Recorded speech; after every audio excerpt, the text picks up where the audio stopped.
Khulna circuit house ময়দানে চলছে বিএনপির ৩ অঙ্গ ও সহযোগী সংগঠনের তারুণ্যের সমাবেশ। সেখানে বক্তব্য রাখছেন বিএনপির সিনিয়র নেতারা।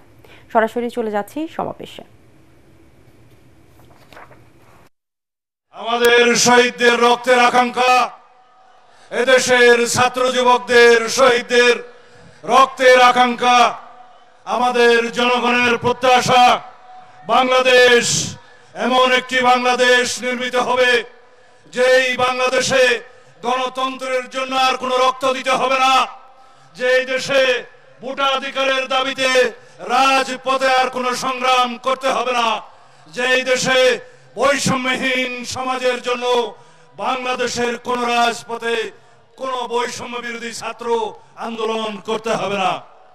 সেই বাংলাদেশ যদি আমরা প্রতিষ্ঠা করতে চাই, তাহলে আমাদের ইতিহাসের দিকে একটু নজর দিতে হবে।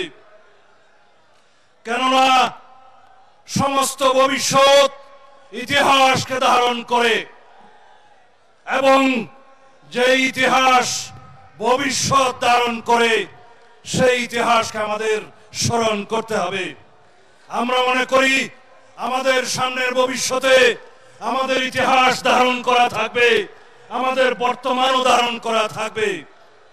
আমরা দেখেছিলাম বাংলাদেশে একটি খুনের রাজত্ব প্রতিষ্ঠিত হয়েছিল। এটি একদিনে হয় নাই।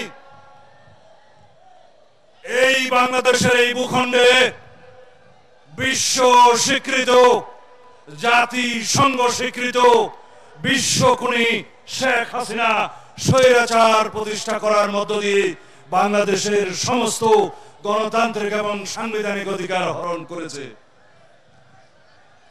জাতিসংঘের রিপোর্টে উল্লেখ করা হয়েছে 1400 মানুষকে হত্যা করা হয়েছে মারণাস্ত্রের আঘাতে।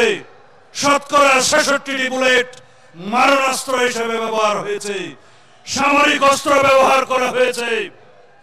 এদেশের মানুষের উপর হেলিকপ্টারের গানশিপ থেকে গুলিবর্ষণ করা হয়েছে।